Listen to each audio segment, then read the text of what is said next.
भगवान की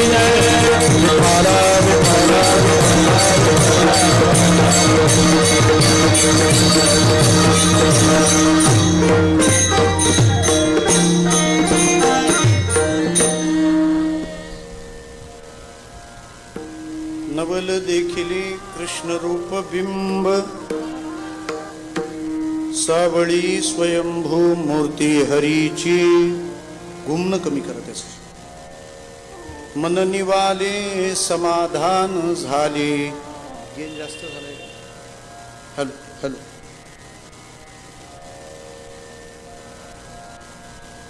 कृष्ण रूपे बोधले मन माझे.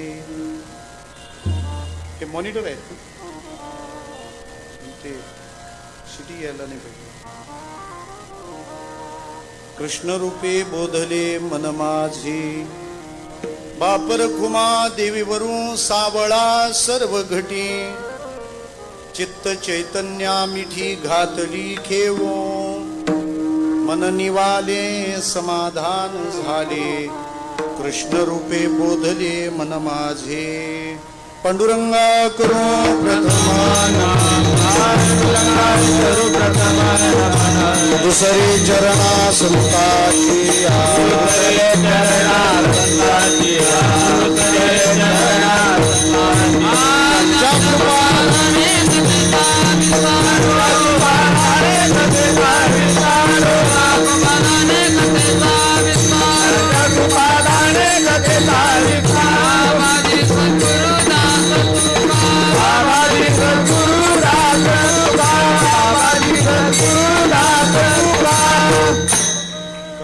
शिवाणी मानेल संतांशी रंजवू चित्ताशी आपुलिया.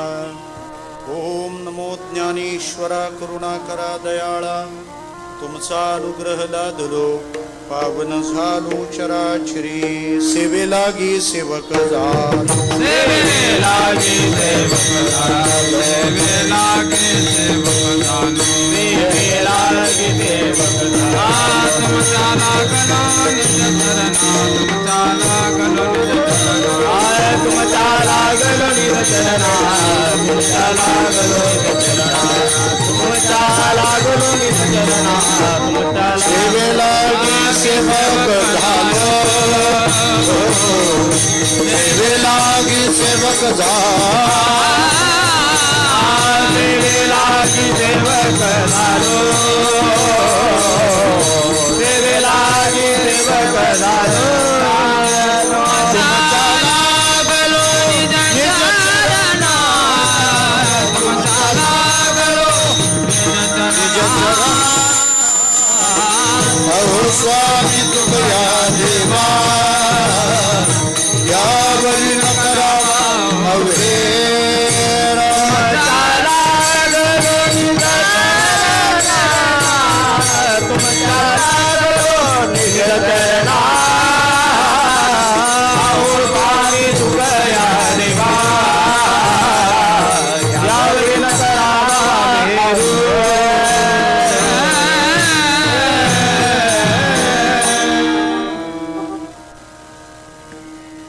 भगवान स्वरूप सर्व श्रोतृ वृंदांच्या चरणी विनम्र भावाने वंदन करतो.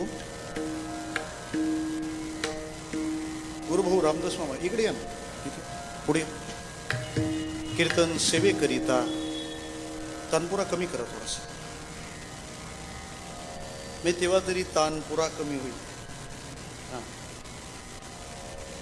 कीर्तन सेवेकरिता आपल्या पुढे सादर केलेला अभंग विठोबाचा प्राण सखा आणि कृष्ण भक्तीची सुवर्ण मोहोर असलेल्या भगवान श्री ज्ञानोबारायांचा. भगवंताची मूर्ती पाहिल्यानंतर त्यांना काय वाटलं ते सांगणारा अभंग आहे. विठ्ठला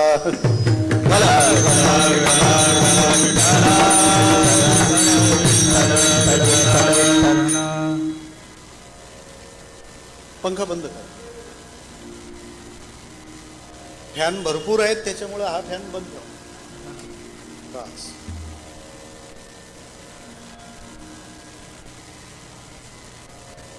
काय होतं अध्यात्म ऐकायचं असेल तर हे सगळं वाजणारं हळूहळू बंद करत करत न्यावं लागतं, कारण तो आतला आवाज असतो विठ्ठला विठ्ठला.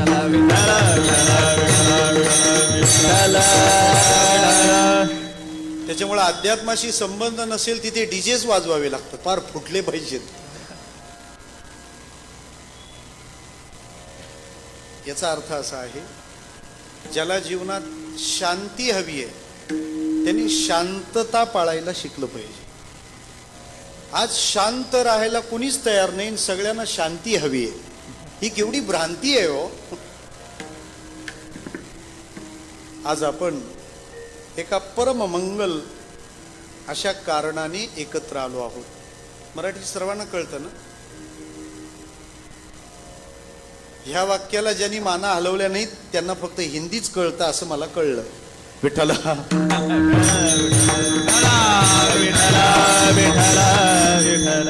हमें कोई दिक्कत नहीं, मराठी चले तो भी, हिंदी चले तो भी. थोड़ा थोड़ा मराठी चलेंगे, थोड़ा थोड़ा हिंदी चलेंगे, लेकिन एक सेंटेंस में दो नहीं चलेंगे. वो मिनिस्टर लोगों के लिए रखा है. विठ्ठला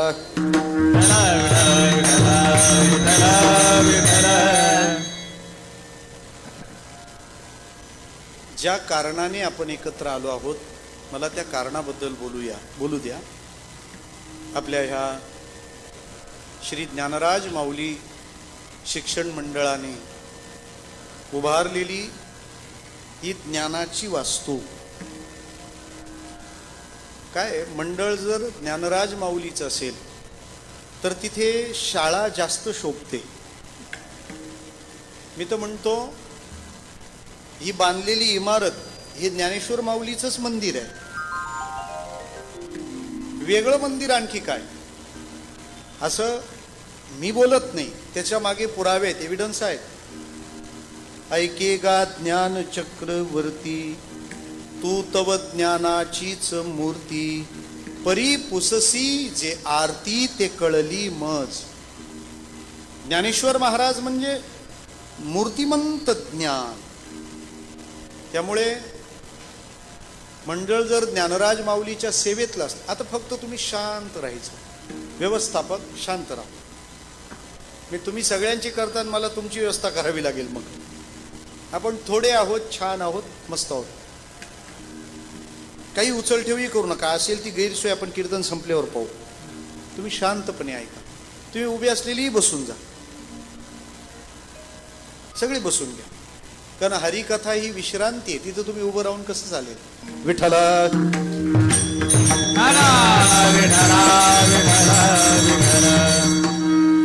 आणि कीर्तन मनाला उभं करतं, त्यामुळे देह बसला तरी चालेल. ज्ञानराज माऊली शिक्षण मंडळाने आज हा गोड आणि मंगल असा क्षण आपल्या सर्वांच्या पदरात घातलेला आहे. आणि भगवान श्रीकृष्ण परमात्मा, त्या भगवंताचं आगमन आपल्या ह्या महाविद्यालयात झालंय, तेव्हा सर्वजण एकदा कृष्णाचं जोरदार टाळ्यांनी पहिल्यांदा हार्दिक स्वागत करूया. हो, त्याचं कारण असं आहे, तो जगातल्या सगळ्या विद्यांचा प्रदाता आहे. सोपं बोलू का? एका प्रांतातलं एकाला ज्ञान देतो त्याला गुरु म्हणतात. एका प्रांतातलं एकाला ज्ञान देतो त्याला गुरु म्हणतात. सगळ्या प्रांतातलं एकाला ज्ञान देतो त्याला सद्गुरु म्हणतात. आणि सगळ्या प्रांतातलं सगळ्यांना ज्ञान देतो त्याला जगद्गुरु म्हणतात. कृष्णम वंदे जगद्गुरु विठ्ठला.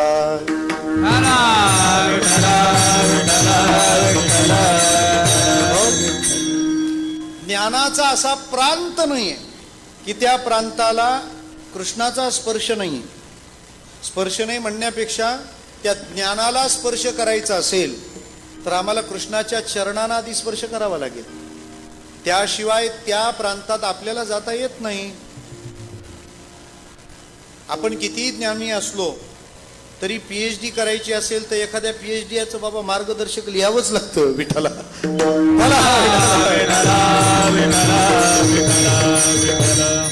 तसं आम्हाला कोणत्याही प्रांतातलं ज्ञान संपादन करायचं आहे आम्हाला कृष्णाला मार्गदर्शक नेमल्याशिवाय आम्हाला PhD प्राप्त व्हायचीच नाही. आणि हे जीवनातल्या सकल प्रांतातलं चिंतन आहे. आर्ट्स, कॉमर्स का सायन्स हे एवढं तोकडं ज्ञान आता आलंय.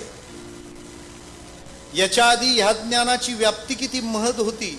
आपण जुनं जाणणारी माणसं आहात. आपला व्यासंग दांडगा आहे. कोणताही विद्यार्थी ज्या वेळेला आपल्या गुरुगृही शिकायला जायचा तेव्हा त्याला अभ्यासक्रम किती होता माहितीये? तुम्ही आर्ट्स निवडल्यानंतर सब्जेक्ट किती असतात? 5 ते बोला आता तुमचं ज्ञान सांगा मला. आर्ट्सला जायचं सब्जेक्ट लिमिट 6 सब्जेक्ट आहेत ना. इथं कोणताही विद्यार्थी एकदा ऍडमिशन घेतलं की त्याला सब्जेक्ट किती होते माहितीये? किती असतील? त्या एका विद्यार्थ्याला 78 सब्जेक्टला सामोरं जावं लागायचं. 78 सब्जेक्ट. तुम्हाला नावं सांगतो ना तुम्हाला. कोणताही विद्यार्थी जेव्हा गुरुगृही जाईल तेव्हा त्याला 14 विद्या शिकाव्या लागायच्या आणि 64 कला शिकाव्या लागायच्या. असे 78 सब्जेक्ट होते. विठ्ठला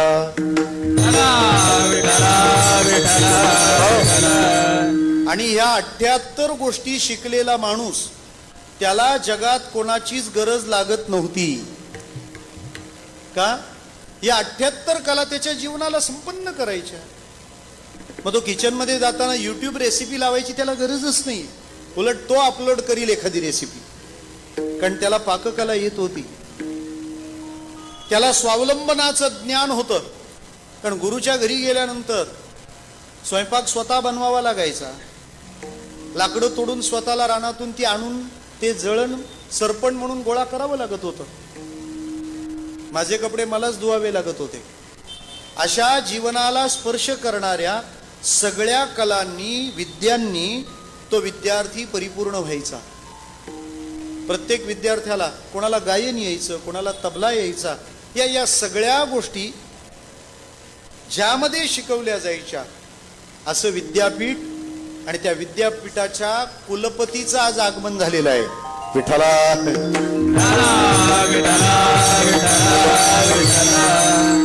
तुम्ही काय म्हणता? चान्सेलर का?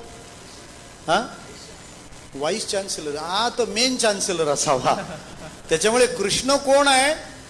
आपल्या अचिव्हर्स कॉलेज नाही, जगातल्या सगळ्या विद्यापीठांचा हा कुलपती आहे महाराज. हा चान्सेलर आहे. हा, त्याच्याकडे जाताना त्याला नमस्कार करताना नुसतं कृष्णाला मी भेटून आलो असं नाही सांगायचं कॉलेजवाल्यांनी.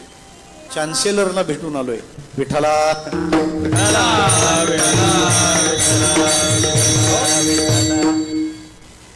आणि तो इथे का आला हा मोठा प्रश्न. एवढी कॉलेज पडलीत, कल्याण, भिवंडी, डोंबिवलीत, तो इथंच का आला? त्याचं कारण आहे, त्याने यावं असं हे कॉलेज आहे असं त्याचं मत आहे. विठ्ठला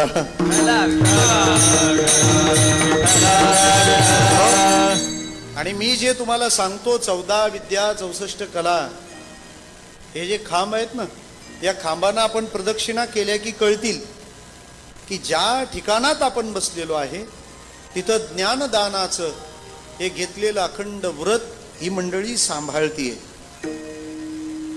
आमचे प्रेममूर्ती भिवंडीकर सर यांच्या संकल्पनेतून हा उभा राहिलेला मी तर म्हणेन गोतावळाच आहे. हा, इथे काही कुणी कामगार आहेत, कुणी नोकरी करणार आहेत असं नाही. अचिव्हर्स महाविद्यालय हा एक परिवार आहे. हा एक परिवार आहे आणि त्याच्यात तुम्ही नाही, आम्ही सर्व सुद्धा सभासदच आहोत. विठ्ठला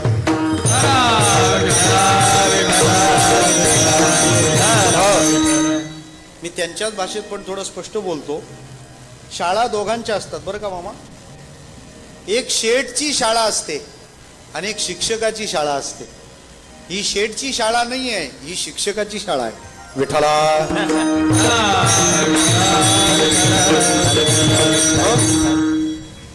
आणि त्यांनी कृष्ण आणला ते बरंच झालं इथे, कारण त्यांना भेटल्यानंतर लोक विचारत राहतात तुम्ही थकत कसे नाहीत, तुम्ही दमत कसे नाहीत. त्याच्यामुळे हा कृष्णने आणून दिला. हे त्यांनी त्यांचं सिक्रेट ओपन केलंय. मी थकत का नाही, मी दमत का नाही, मला नैराश्य का येत नाही, मला कंटाळा का येत नाही, मी सदा प्रसन्न चेहऱ्याचा का असतो, त्याचं आज हे सिक्रेट ओपन झालंय. कोण? हा जो उभा आहे ना, हा सिक्रेट आहे सगळ्याचं.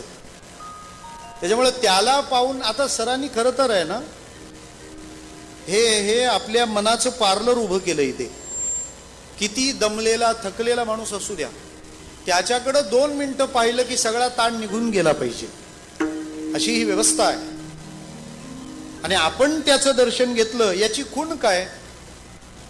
आमचे भिवंडीकर सर भिवंडीला येत राहतात. तर ही मोठी गंमत आहे. भिवंडीकर कल्याणला, सोपारकर वाड्याला आणि वसईकर भिवंडीला. विठाला ये मृत्यू लोकीचे उपराट. त्यामुळे ते आहेत भिवंडीकर पण राहतात कल्याणला. त्या भिवंडीला थोर संत झाले शांताराम भाऊ जयवंत. भाऊराय असं म्हणायचे, आपल्याला देवाचं दर्शन झालं कसं काय ओळखावं हो? देवाचा चेहरा जितका हसरा आहे, त्या देवाच्या चेहऱ्यावरचं हास्य आपल्या चेहऱ्यावर आलं की समजायचं आपल्याला देवाचं दर्शन झालं. आपण कधी आपण फोटो काढायला गेल्यावर पण तो फोटोग्राफर दमतो, अरे जरा हसा, काय दुर्दैवी आहोत आपण. विठ्ठला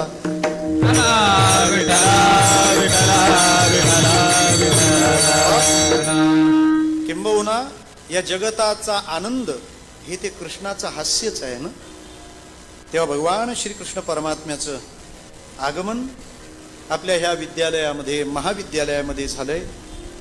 आणि आमचे भिवंडीकर सर, त्यानंतर भिवंडीकर मॅडम, रेखा मॅडम, या सर्वांचं निमंत्रण आपल्याला.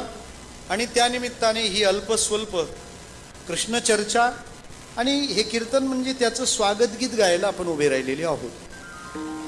कृष्णाला पण आनंद झाला असेल, कारण कृष्ण ज्यांनी ऐकायचं आहे नेमकी तशीच आणि तीच माणसं आज ऐकायला आहेत.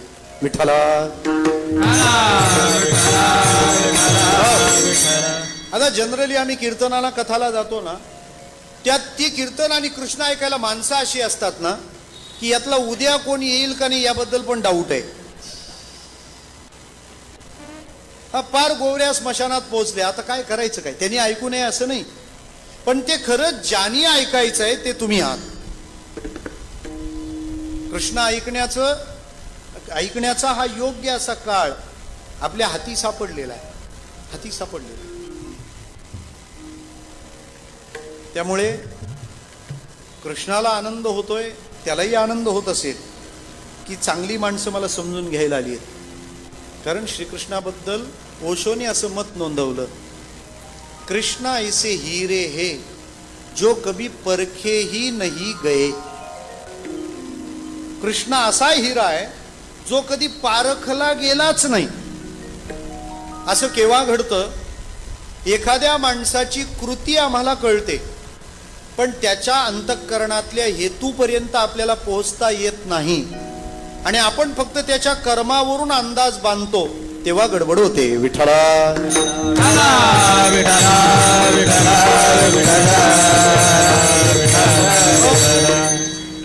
काही माणसाची कृती असामान्य असते पण हेतू सामान्य असतो. तुम्ही घार बघितले, घार उंच आकाशात इंडत असते, काय कृती आहे? सगळं जग ती पाहते तिच्या नजरेतून. ईगल आय उडते कुठे? आकाशात, उंच, हाय स्काय. बरोबर? हिंडते उंच, उडते उंच, पंख छान पसरवते आणि शोधते काय? जमिनीवरचा एखादा किडा. म्हणजे उडते उंच, कृती उच्च आहे आणि उद्देश काय? किडे गोळा करते. हे फक्त कधी कधी घारीकडूनच घडतं असं नाही. विठ्ठला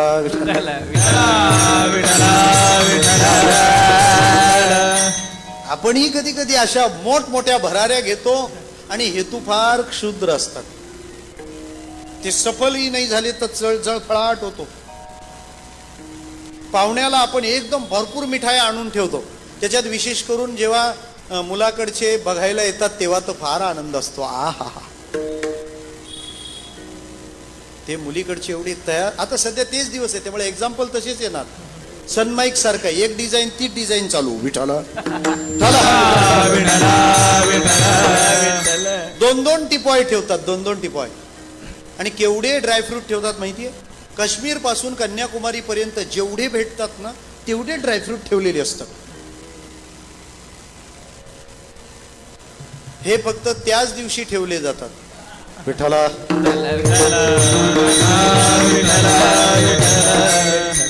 ड्रायफ्रूट कशासाठी आहेत? खाण्यासाठी. हे पोरांनी मला एक दोनदा नेलं बरोबर, महाराज चला. मी म्हटले हे अवघड आहे. ते म्हणाले काय? तिथे गेल्यानंतर अशी गप्प बसतात जशी काही श्रद्धांजली व्हायला मैतावर आली.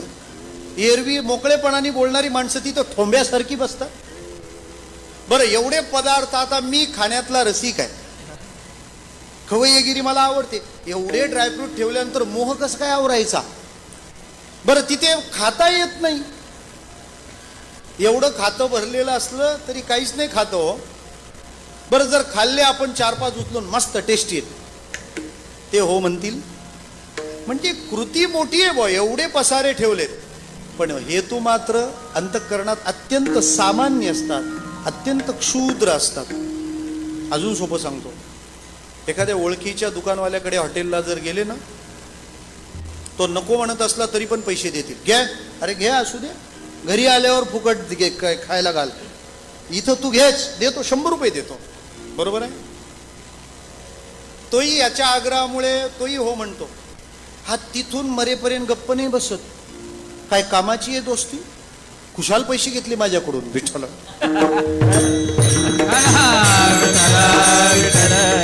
तुझ्या पैशाला इतका जोर का आला होता? तो कुठं म्हणत होता देच की? म्हणजे आमची कृती उच्च असते, तिचा हेतू सामान्य असतो. हा जो येऊन उभा राहिलाय ना, याची सामान्य कृती देखील उच्च हेतूनी भरली जाते. म्हणून आपण त्याचं स्वागत करतोय. विठ्ठला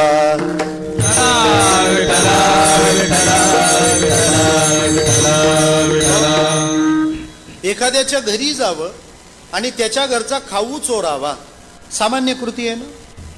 सांगा, इथं बसलेल्या कोणी कोणी केलेली नाही आहे?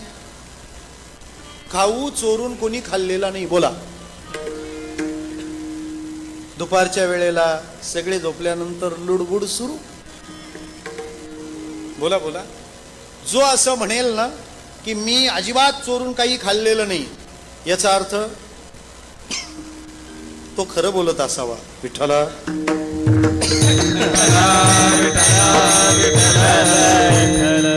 लबाडीपेक्षा कबुली बरी असते. बरं मग सामान्य आहे ना गोष्ट. एखाद्याच्या घरी जाऊन एखादी वस्तू चोरून खाणं ही गोष्ट सामान्य आहे. पण कृष्ण तिला सामान्य ठेवत नाही. एखाद्याच्या घरी शिरतो, तिथलं लोणी चोरतो आणि आपल्या वयाच्या पण उपासमारीनं त्रस्त असलेल्या आपल्या सगळ्या मित्रांमध्ये तो खाऊ डिस्ट्रीब्यूट करतो.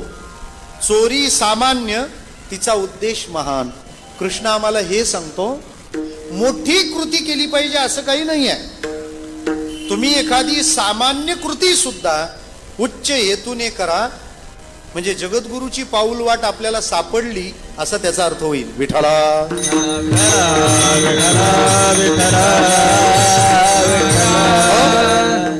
अशा कृष्णाचं आपल्या महाविद्यालयात आगमन झालंय. त्याच्या स्वागताला मी अभंग गायलाय, तो ज्ञानेश्वर महाराजांचा आहे. आता कृष्ण इथे आलाय, मग ज्ञानेश्वर महाराजांचा अभंगच का गावा? कारण हे मंडळ ज्ञानेश्वर महाराजांचं आहे ना. ज्ञानराज माऊली शिक्षण मंडळ ही आपली संस्था आहे. म्हणजे याचा अर्थ कृष्ण जर ज्ञानराज माऊलीकडे आला असेल तर स्वागताला अभंग पण ज्ञानराज माऊलीचाच घेतला पाहिजे, म्हणून हा अभंग घेतलाय. दुसरी बाब, 3 चरणाच्या या अभंगातून ज्ञानेश्वर माऊलींनी कृष्णाची मूर्ती आपण पाहिली, कृष्ण स्वरूपाला आपण पाहिलं. ते पाहत असताना, ते पाहणं, त्यात काय नवल घडलंय ते नवल ज्ञानेश्वर महाराजांनी आपल्याला सांगितलंय. सगळ्यात पहिल्यांदा नवल म्हणजे काय हो? नवल म्हणजे काय?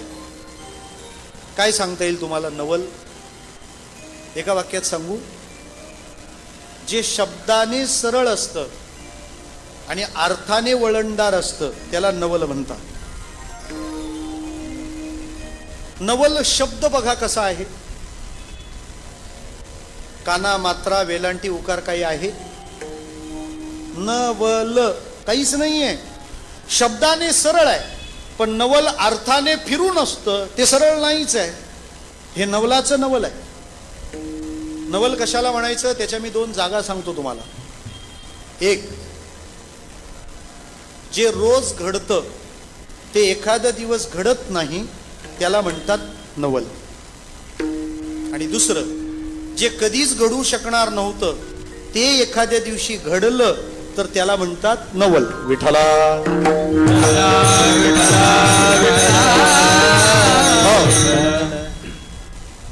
अहमदाबादला 60,000 लोकांनी मॅच बघितली.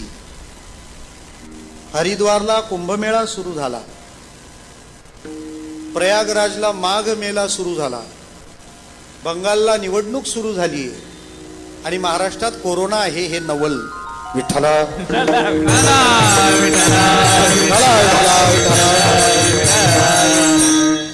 बरोबर आहे ना. संतांची भूमी आहे त्यामुळे त्याला आवडली असावी. बरं, या कोरोनाचा हा कोरोना आहे ना पक्का हरिभक्त असावा. कारण ज्या परिसरात जिथले उत्सव सुरू असतात ना तिथेच हा असतो. आता सध्या अमरावती, अकोला, बुलढाणा लॉकडाऊन आहे. का? गजानन महाराजांचा प्रगट दिन शेगावकडे चाललाय. प्रत्येक गावात उत्सव असायचा, बंद सगळं. अजून 20-21 दिवसात तो पैठणकडे येईल. षष्ठी आहे ना. आणि पुन्हा गेल्या वर्षी त्याने वारी केल्यामुळे आता तो पक्का वारकरी झालाय. पंढरपुरात पेशंट आषाढ महिन्यात सापडतील. विठ्ठला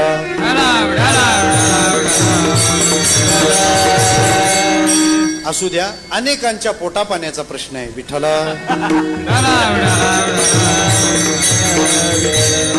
हे बघा, हे जर खरं असेल तर ते क्षम्य आहे, पण ही लबाडी असेल ना तर भोगावं लागेल. विठ्ठला विठ्ठला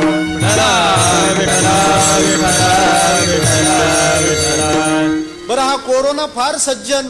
हा दारूच्या दुकानात जात नाही, हा मटणाच्या दुकानात जात नाही, हा धार्मिक यात्रा उत्सव तिथं पण येत नाही.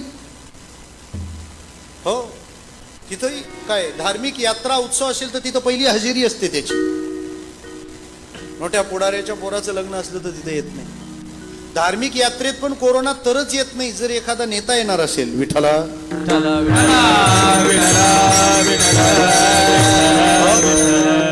सप्ताह पण वारकऱ्याने केला तरच कोरोना होतो. एखाद्या पुढाऱ्याने केला तो होत नाही. किती चांगली गोष्ट आहे. तुम्हाला माहितीये, अख्ख्या महाराष्ट्रातले उत्सव बंद आहेत, पण कोरोना पण कोणाला तरी घाबरतोच. आत्ता मुंबईत फक्त एकच सप्ताह चालू आहे, अरुण गवळीच्या घरचा. रोज कीर्तनकार जात आहेत. विठ्ठला विठ्ठला. त्याच्यामुळे हा कोरोना आहे भयानक, पण पक्का भित्रा आहे आणि बहुतेक भामटा सुद्धा. विठ्ठला नवल सांगतोय हा मी. नाही तर तुम्ही म्हणाल हे मध्येच कसं सांगितलं, हे काय नवल? आणखी मी नवलाईच्या 2 व्याख्या सांगितल्या. जे रोज होतं ते एखाद दिवस झालं नाही तर त्याला काय म्हणतात? नवल. सूर्य रोज उगवतो की नाही? बोला. सूर्य रोज उगवतो. अरे सूर्य उगवतो तेव्हाच रोज उगवतो. विठ्ठल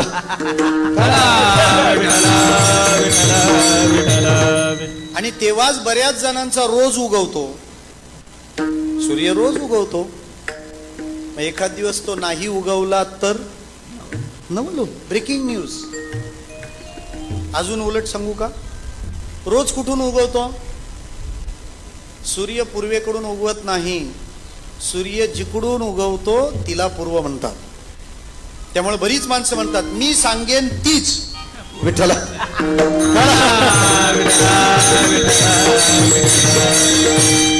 रोज सूर्य पूर्वेकडून उगवतो, एखाद दिवस तो जर पश्चिमेकडून उगवला तर नवल आहे ना. मग तसं ज्ञानोबारायांना त्यांच्या जीवनात आज एक नवल घडलं काय नवल घडलं सांगाल? नवल देखिले कृष्ण रूप बिंब, नवल देखिले कृष्ण रूप बिंब, नवल देखिले कृष्ण रूप बिंब, नवल देखिले कृष्ण रूप बिंब, नवल देखिले रूप बिंब, नवल देखिले कृष्ण रूप बिंब, नवल देखिले कृष्ण रूप बिंब, नवल देखिले कृष्ण रूप बिंब, सावळी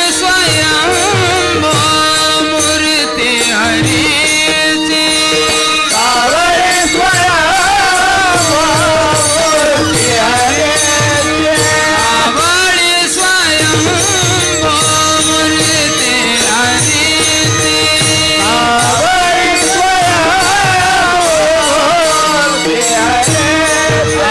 मन निवाले समाधान काले, मन निवाले समाधान काले, मन निवाले समाधान काले,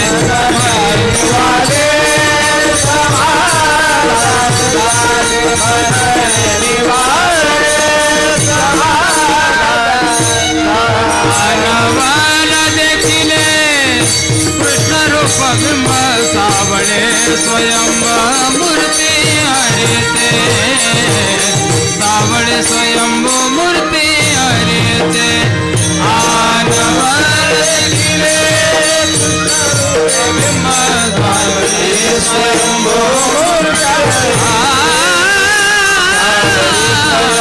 मूर्ती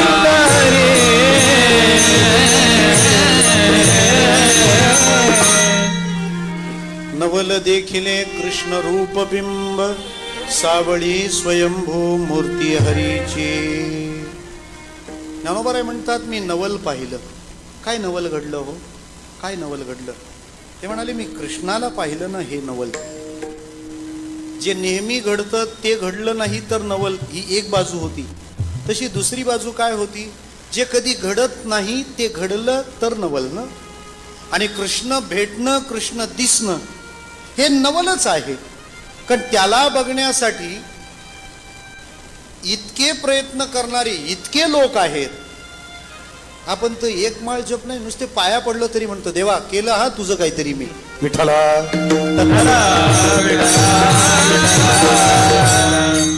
आरतीला जातो तिथं पण दोनदा प्रसाद खातो, म्हणतो देवा तुझ्या आरतीला येऊन गेलो आम्ही. त्याला बघण्यासाठी लोक काय काय नाही करत हो. मी ऐकवातलं काहीच सांगत नाही. आपल्या शहापूरच्या पूर्वेला डोळखामच्या वर आजा पर्वत नावाचं एक ठिकाण आहे. तुम्ही गिर्यारोहण करणारे कदाचित गेले असाल. चांगला ट्रेक आहे तिथे. तिथे एक संत झाले, त्यांनी देह सोडला हिमालयात आता आषाढीच्या दिवसाला. नागेंद्रनाथ महाराज म्हणून आम्ही तिथे कॅम्प पण घेतला होता, समर कॅम्प. तिथे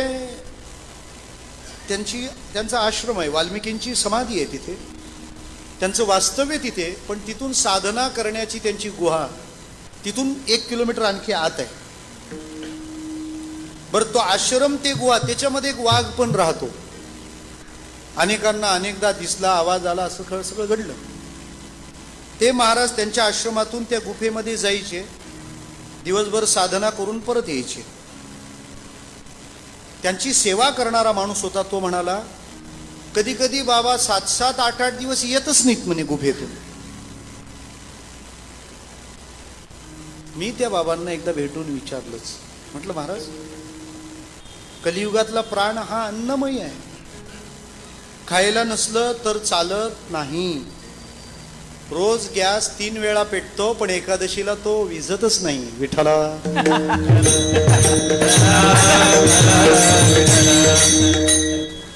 प्राण अन्नमय. बरं रोज उशिरा भूक लागते, एकादशीच्या दिवशी सकाळीच लागते. त्याच्यामुळं ज्या दिवशी पक्क्या सकाळी भूक लागली की कॅलेंडर बघायचंच नाही, समजायचं. आणि इतका खातो ती एकादशी आहे का द्वादशीची मम्मी आहे तीच कळत नाही. म्हटलं 7-7, 8-8 दिवस तुम्ही येतच नाही, तिथे थांबता. प्राण तर अन्नमय आहे. माझा प्रश्न तर्कयुक्त आहे, याची व्यवस्था काय? तुम्ही असाल कोणी, जरी झाला संन्यासी माध्यान्नासी तोंडवासी, भूक लागणार. नंतर समोसे आहेत, विठ्ठला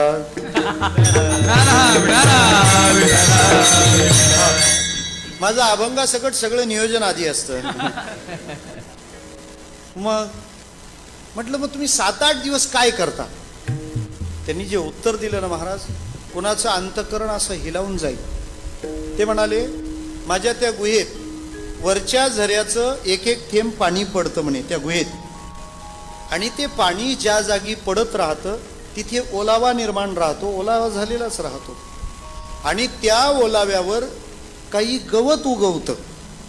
मग मला जेव्हा मी साधनेतून बाहेर येतो, उठतो, तेव्हा भूक लागलेली असते.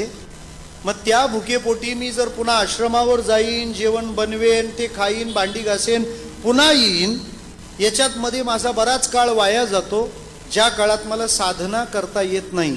म्हटलं मग?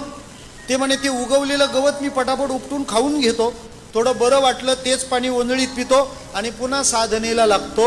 याला म्हणतात योगी. विठ्ठला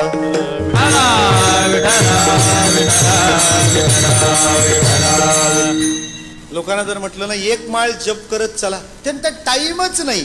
काय टाइम आलाय? केस विंचरायला जेवढा वेळ लागतो त्याच्यापेक्षा कमी वेळ माळ जपायला लागतो. पण केसच अशी आहे, कोण सांगेल? विठ्ठला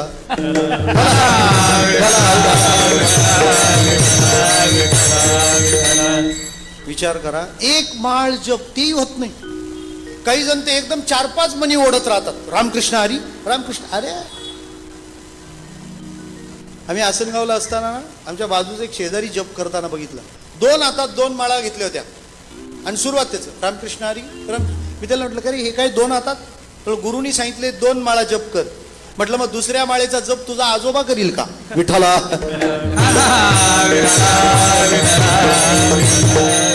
1 माळ जप असतं, तो पण गुरुनी सांगितलेलं असतं की एक तर तुम्ही डोळे मिटा, नाही तर गोमुखीत माळ ठेवा. का असं सांगितलेलं असतं? कोणाला माळ दिसू नये असं नाही. किती मणी राहिलेत हा विचार आपल्या डोक्यात येऊ नये. बरोबर आहे ना? गोमुखी नसेल तर डोळे मिटावे, डोळे उघडे ठेवायचे असेल तर गोमुखी वापरावी. म्हणजे आपल्याला कळत नाही, त्याच्यात पण याला राहवत नाही. डोळे मिटलेले असते ना, 1 डोळा उघडून पाहतो किती राहिले. आता काय मॅच आहे का? 5 ओव्हर राहिल्या, 2 ओव्हर राहिल्या, तेवढा सुद्धा धीर निघत नाही आम्हाला. आणि केवढ्या एक्सपेक्टेशन असतात हो. सगळं मिळालं पाहिजे, मला मिळालं पाहिजे, मलाच मिळालं पाहिजे. विठ्ठला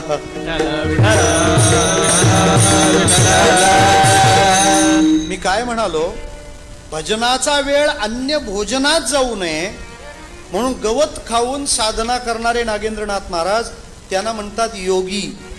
अजून पुढे सांगायचंय मला, असं साधन करणाऱ्या योग्यांनाही जो दिसत नाही त्याला कृष्ण म्हणतात. तो ज्ञानोबारायांनी बघितला असेल तर नवल नाही का? योगिया दुर्लभ तो म्यात गिरा साधने, तो म्यात गिरा साधने. योगिया दुर्लभ तो म्यात गिरा साधने, तो म्यात गिरा साधने. पाता पाता मनान पुढे गणे, पाता पाता मनान पुढे गणे. पाता पाता मनान पुढे गणे, पाता पाता मनान पुढे गणे. देखला माय देवांचा देव, माय देवांचा देव. देखला माय देवांचा देव, माय देवांचा देव. देखला माय देवांचा देव, माय देवांचा देव. देखला माय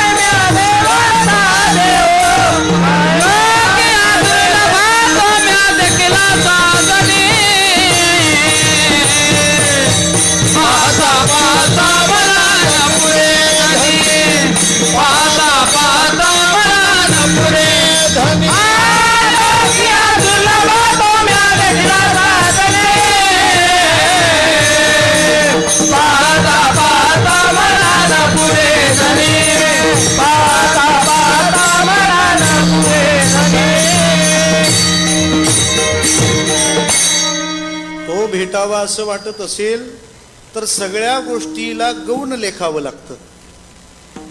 सगळ्यात महत्वाचं सांगू का, तो भेटावा हे वाटणंच किती मुश्किल आहे.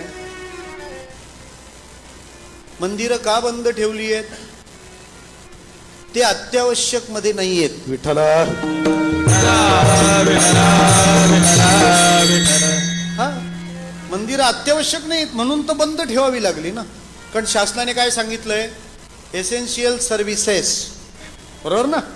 जे अत्यावश्यक आहे ते चालू पाहिजे. म्हणजे मंदिर जर बंद ठेवा असं म्हटलं, याचा अर्थ मंदिर काय नाही आहे, देव न लगे देव न लगे. मला तर आता असा डाऊट येतोय ना, हे लोक हे बंद करतायत का आता देवालाच आपल्याला भेटण्यात इंटरेस्ट नाहीये. विठ्ठला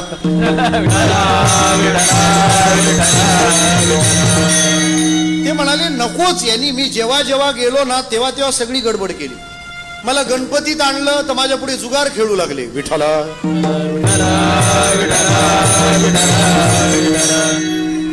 विसर्जनाला दारू पिऊ लागले. यांच्यात जायचंच नाही आता.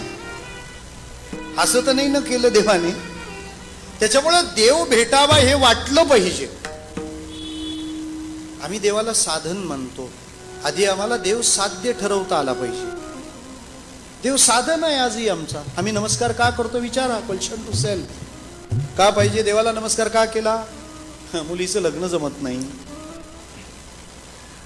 मग परत आता नमस्कार.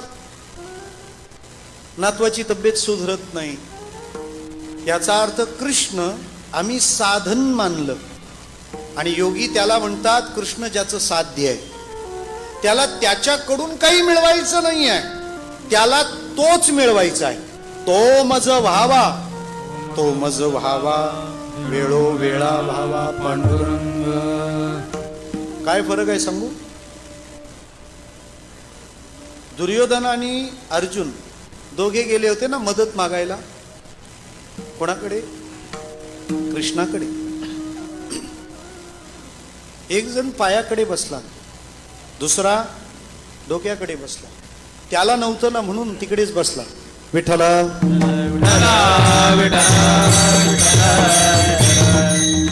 खर तर तो आला हे कृष्णाला कळालं होतं, पण विश्रांतीतून उठताना चांगल्या माणसाचं तोंड पाहावं असा नियम आहे. त्याच्यामुळे अर्जुन आल्यावरच जाग झाला. कधी आला अर्जुना? तोंड तो मी आधी आलोय, पहिला माझा नंबर आहे. बरं, वाटणी करायला घेतली. काय वाटणी केली? 2 विभाग केले होते ना. दुर्योधन म्हणतो मला तू नको, तुझं काय असेल ते पाहिजे. आणि अर्जुन म्हणतो देवा मला तुझं काहीच नको, मला फक्त तू पाहिजे. बोला आता काय मागायचं कृष्णाला? तू पाहिजे का तुझं पाहिजे? बोला नक्की. बघा बाकी फॅसिलिटी सगळ्या कट होतील. तू पाहिजे की तुझं पाहिजे? अगदी तर म्हणून तर पहा, मोठ्यांनी जसे फॉर्म भरले तसे आपण भरावेत.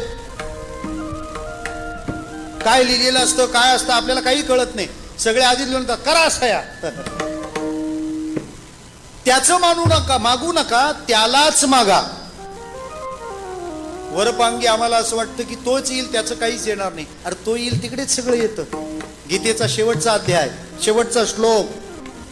यत्र योगेश्वर कृष्ण यत्र पार्थो धनुर्धरा तत्र श्रीर विजयो भूतीर ध्रुवा नीतिर्मतिर्मम. तो नाही, त्याचं नाही, तो कोण हवा? अर्जुनासारखे असतात ना, ते म्हणतात तुझं नको तूच पाहिजे, आणि तू नको तुझं पाहिजे. हे दुर्योधनाचं मागणं आहे. दुर्योधनाचं मागणं आहे. त्याच्याकडून धनाचं मागणं हे तसंच आहे. विठ्ठला विठ्ठल.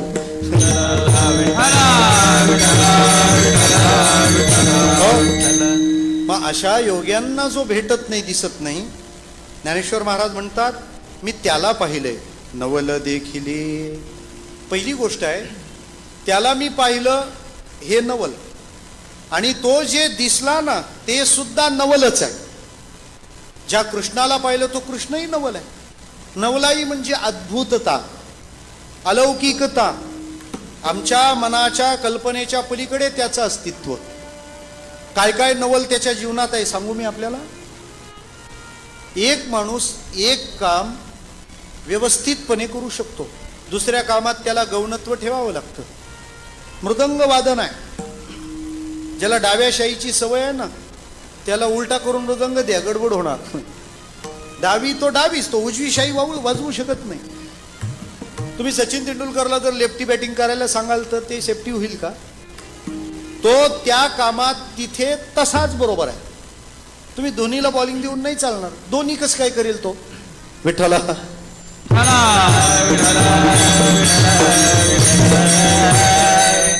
एक माणूस एका कामामध्ये स्पेशल असतो. रूल आहे, रूल आहे. कीर्तनकारांचं सुद्धा असंच राहतं. ज्याचं वक्तृत्व चांगलं आहे ना त्याचा सा कुठं पसरतो काही कळतच नाही. सारे जमा करतात मग त्याला. बरं गाणं फार छान असेल तर मग सांगण्यातलं कौशल्य निघून जातं. काही जण कीर्तन वेळेत संपवतात पण ऐकण्यामध्ये रममान होणं नसतं. बरं जे रम्य बोलतात त्यांना घड्याळ दिसत नाही. कुठला ना कुठला अवगुण तर राहतोच ना. कुठेतरी आम्ही कमी पडतोच, कुठेतरी आम्ही कमी पडतोच. कृष्ण या जगातला असं नवल आहे जो कुठंही कशातही कधीही कमी नाही. विठ्ठला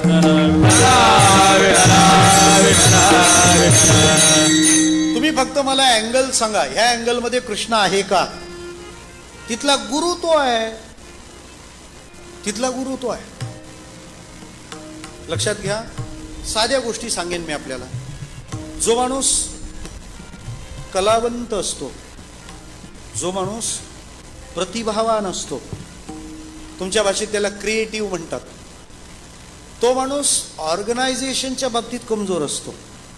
कारण कलाकार सगळ्यांना गोळा करून घेऊन नाही चालू शकत, तो त्याच्या मस्तीत असतो.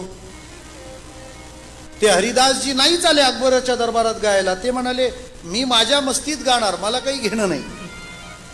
कृष्ण जगातला असा कलाकार आहे जो स्वतः क्रिएटिव्ह आहे, जो स्वतः प्रतिभावान आहे, जो स्वतः सर्जनशील आहे आणि तरी तो संघटनशील सुद्धा आहे. विठ्ठला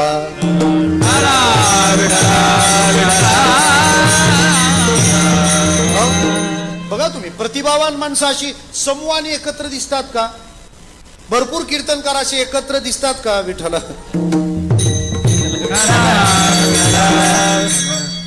कृष्ण असा कलाकार आहे महाराज, तो संघटनातही कुठंच कमी नाही आहे, कुठेच कमी नाही. आणि कला तर त्याच्यासारखा कलाकारांनी कृष्णच पूजला पाहिजे. ज्याला नृत्यामध्ये रस आहे ना, डू यू लाईक डान्स, नृत्य, तर नृत्य करणाराचे दोनच गुरु, एक भगवान महादेव आणि दुसरे भगवान श्री कृष्ण. एकाचं नाव आहे नटराज आणि एकाचं नाव आहे नटवर. विठ्ठला विठ्ठला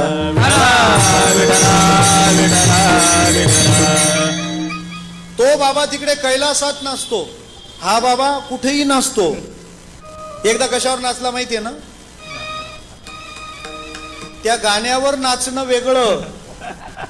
विठ्ठला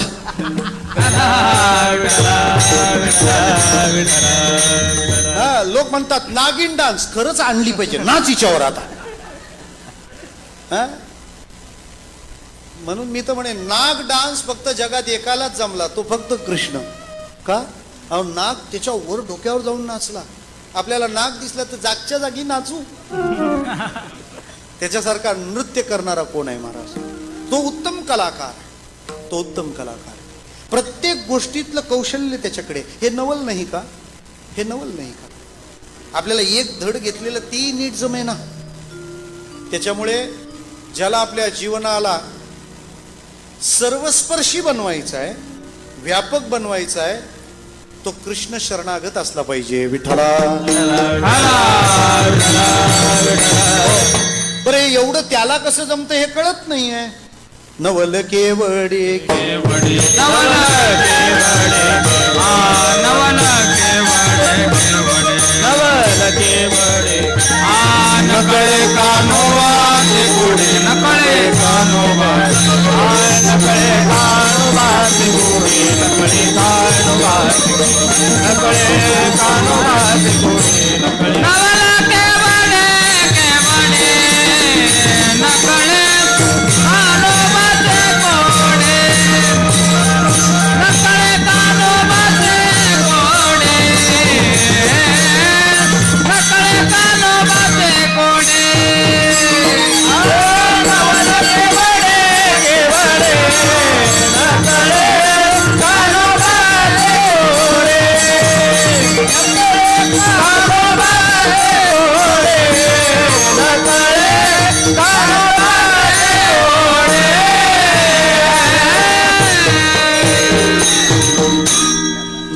केवडे केवडे नकळे कान्होबाचे कोडे. तो कृष्ण एक या जगतातलं नवल आहे. त्याला कशात बसवता येईल मला त्याला बांधण्याकरता जगात कोणाकडे शब्दच नाहीये. अनेक अनेक विरुद्ध गोष्टींना जीवनात एकत्र त्या समयोचित सांभाळणं हे कौशल्य आहे. माणसाने शांत असलं पाहिजे का रागावलं पाहिजे? शांत असलं पाहिजे. ती शांत राहाल तर अशीच लॉकडाऊन पडत राहतील. विठ्ठला त्या लॉकडाऊनने पार लोक डाऊन झाले हो. शांत असलं पाहिजे का रागावलं पाहिजे? तुम्ही प्रसंगी शांतही राहिलं पाहिजे आणि प्रसंगी ह्या जागा ज्याला कळतात तो कृष्ण. मला आश्चर्य वाटतं वयाचं. म्हणजे राधेची आठवण झाल्यावर कृष्णाच्या डोळ्याच्या कडा पाणावतात आणि रणांगणात जो रडत बसला होता त्याला हाच कृष्ण सांगतो, नत्वम शोची तुमर हसी. विठाला विठाला याचाच श्लोक आहे. अशोचानन्व शोचस्त्वम प्रज्ञा वादांश भाषसे गतासुन गतासुंश नानु शोचंती पंडिता. याचा अर्थ काय? तुमच्या जीवनामध्ये विवेक असला पाहिजे, परंतु तुमच्या जीवनातल्या विवेकाला भावनेचीही जोड असली पाहिजे. किंवा तुम्ही भावयुक्त असाल तर तुम्ही विवेकी सुद्धा असलं पाहिजे. तुम्हाला गंमत सांगतो, हा लोणी चोरतो, बरोबर आहे, म्हणजे याला काही काही मिळवायचं पण आहे. याला काही काही मिळवायचं. याने नगरी बांधली द्वारका. कशाची? सोन्याची. जेव्हा द्वारका सोडून भगवान निघाले ना, तेव्हा परत फिरून नाही पाहिलं त्या सोन्याच्या द्वारकेचं काय झालं. किती मेहनत घेतली ती कृष्णाने. साधी गोष्ट आहे का? द्वारका ती पण कुठं बांधलेली नगरी? समुद्र किनारी. बीचवर गेलेला पहिला पर्यटक कृष्ण आहे. विठाला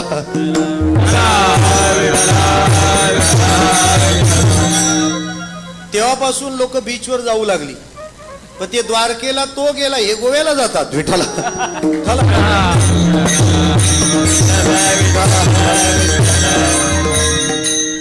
हे गोव्याला जा पण मंगेशीला जा असं मला म्हणायचं आहे. विठाला विठाला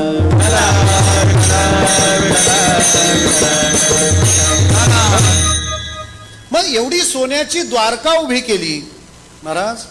जेव्हा ती सोडून बाहेर पडू लागले ना, फिरून मागे वळून नाही बघितलं त्या द्वारकेचं काय झालं असेल. काय कौशल्य आहे हो. अशी माणसं आम्ही पाहिली आहेत. कीर्तनाला गेल्यावर चप्पल चोरी झाली म्हणून परत झपत्यात पाय न देणारी माणसं आहेत. काय स्थिती असेल? छोटीशी वस्तू आपल्या खिशातून जाते, मनातून जाते का बोला? मोबाईल खिशात असला तर आठवत नाही, पण खिशातून गेला का विसरत नाही. गेला रे गेला गेला. काही लोकांना अटॅक येतात, धक्के पचवू शकत नाहीत लोक. कोरोनाची टेस्ट पॉझिटिव्ह, माणूस निगेटिव्ह. अरे टेस्ट येऊ द्या की पॉझिटिव्ह, तुम्ही निगेटिव्ह होऊ नका. मला असं म्हणायचं नव्हतं की निगेटिव्ह वाल्यांच्या टेस्ट पॉझिटिव्ह येतात. विठाला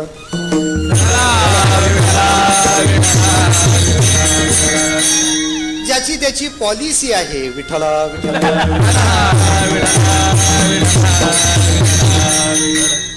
कृष्ण तिथून निघताना पण हसत निघतो. हे आम्ही शिकलं पाहिजे. हे नवल आहे ना.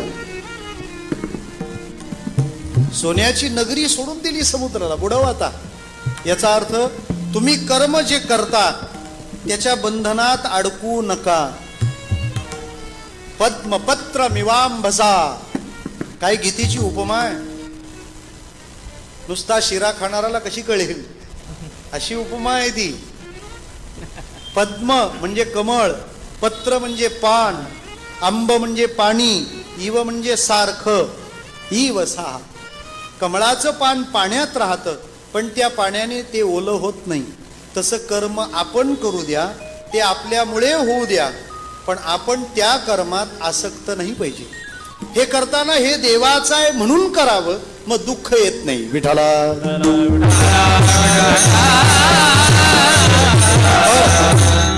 आणि एकदा हे त्याचं म्हणून करू लागलो ना, मग आपल्याला त्रास नाही. कृष्ण बघून घेईल. सांगतो तुम्हाला, लग्न समारंभ पार पडल्यानंतर कन्यादान होतं ना.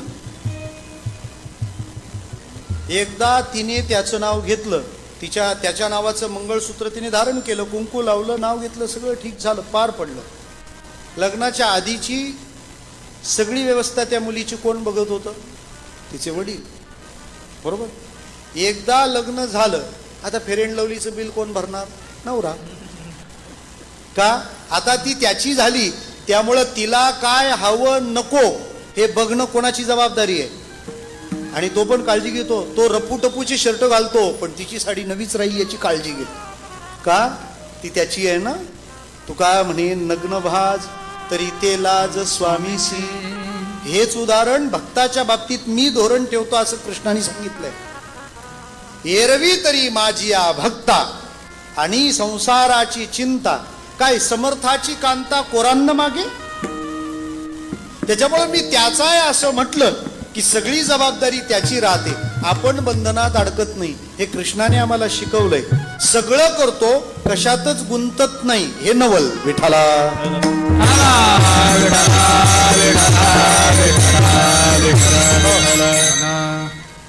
संसारी माणसं आम्हाला भेटत राहतात आणि द्रुपद एकच असतं. काय? महाराज फार टेन्शन आहे हो. सारखं राहतं. संसारी म्हटल्यानंतर संसार आणि टेन्शन, दॅट सिमिलर वर्ड, ते सोबतच असतात नेहमी. मी विचार असा करतो, किती मोठा असतो आपला परिवार हो, 2x2, आणि तरी प्रत्येक माणूस घरातला काय म्हणतो, मला काय आहे, खूप टेन्शन आहे. कृष्णाची 16,108 लग्न झाली होती. तुम्ही हसले म्हणून आता मी सांगतो ती का झाली होती. लोकांना आश्चर्य वाटतं, कृष्णाची 16,108 लग्न. अरे मी मगाशी म्हटलं ना, त्याची कृती सामान्य दिसते, त्याचे हेतू सामान्य नाही. बरं, ज्याची एवढी लग्न झाली त्याला सगळ्या संतांनी काय म्हटलं माहितीये बाळांनो? तुका म्हणे नटदारी, भोग भोगून ब्रह्मचारी. कृष्ण हा कोण आहे? ब्रह्मचारी. पत्न्या किती त्याला? 16,108. हे प्रकरण काय बाळाचे बापवाला नाहीये. मग कृष्ण ब्रह्मचारी कसा? त्याचं उत्तर आहे, ज्याच्या जीवनात 16,108 लग्न झाली, त्यातल्या कोणत्याच लग्नाच्या वेळेला तो म्हणाला नव्हता मला लग्न करायचंय. रुक्मिणीशी लग्न झालं, रुक्मिणी म्हणाली होती, नाही तर त्याचा काय संबंध? तो राहायला कुठे होता? युपीचा नागरिक आहे तो, मथुरा. तो तिथून आला होता गुजरातला, आणि आपली रुक्मिणी विदर्भातली, महाराष्ट्र. तिने प्रेमपत्र पाठवलं, भगवंता मी तुला पूर्ण शरणागत आहे. कृष्णाला तिने बघितलं नव्हतं, पण गुणांची मात्र चर्चा ऐकली होती. तिने व्यक्त केलेलं प्रेम हे सद्गुणाच्या संबंधाने होतं. ही गुणप्रधानता तिच्या प्रेमात होती. भगवंता येऊन माझा स्वीकार करा. भगवान श्रीकृष्ण परमात्मा यायला निघाले, म्हणजे रुक्मिणीने कृष्णाशी विवाह केलं हे कृष्णाचं मनोगत नाही, रुक्मिणीचं मनोगत होतं. आणि 16,100 कन्यांचा इतिहास इतका हृदयद्रावक आहे श्रोते हो. आसाम आत्ताचं, तेव्हाचं होतं प्राग ज्योतिषपूर. तिथल्या भौमासूर नावाच्या राजाने अन्यायाने 16,100 मुली डांबून ठेवलेल्या होत्या, आणि त्या 1,00,000 पर्यंत डांबायच्या असा त्यांनी संकल्प केला होता. तेव्हा कृष्ण द्वारकेत राहायचा. सत्यभामेने सांगितलं, त्यांना अन्यायातून वाचवणं तुमचं काम आहे, नाही तर आपलं आपलं पहा. अशी सत्यभामा नव्हती. विठ्ठला स्वतः तिने नेतृत्व केलं आणि भगवान श्रीकृष्णाला नेलं. आपल्या घरातल्या माणसाला त्याने सामाजिक बनलं पाहिजे अशी सोय घरच्या माणसांनी केली पाहिजे.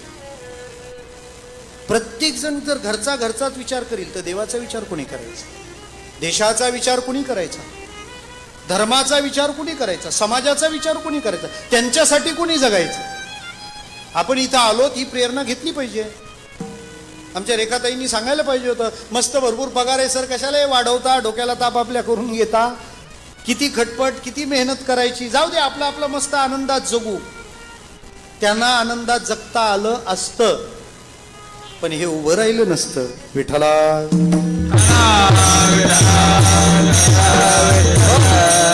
आणि आज जो ट्रेंड निर्माण झालाय ना, मला काय मिळेल, मला एन्जॉय कसं करता येईल.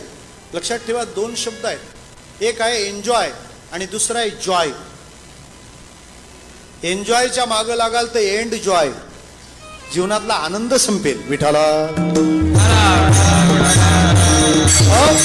त्या राक्षसाला मारलं आणि 16,100 मुली पुन्हा आणून निवांत केल्या, संरक्षित केल्या. कृष्णाला विचारलं, मग लग्न का केलं यांच्याशी तू? कृष्ण म्हणाला, यांचे विवाह जर अन्यांशी करून दिले तर उद्या समाजामध्ये यांना अडचणी निर्माण होतील. लोक म्हणतील जास्त बोलू नकोस, माहिती आहे भौमासुराच्या बंदीखान्यात टाकलं होतं तुला. मग एकाने विचारलं, ते ठीक आहे, पण मग तू का विवाह करतो? अन्यांशी करू दे ना. म्हणे त्यांना अडचणी. म्हणे मग तुझ्याशी विवाह झाल्यानंतर? म्हणे माझ्याकडे कोण बोट दाखवणार आहे? आपली ही नवी आवृत्ती आहे, मागची आवृत्ती नाही. बरोबर आहे ना? मागची आवृत्ती म्हणजे कृष्णाच्या आधीची आवृत्ती कोणती होती? रामाची आवृत्ती. एक धोबी म्हणाला होता ना, काय मी काय तो राम नाही, दुसऱ्याच्या घरी राहिलेली सीता माझ्या घरी पुन्हा गेला. म्हणे मग मी ही नवी आवृत्ती आहे, कोणी बोट दाखवणार नाही, जो बोट दाखवेल त्याचं बोटच मोडून टाकील. त्यामुळे बोट मोडणाऱ्या हिरोला गोपाल म्हणण्याची पद्धत आहे. विठ्ठला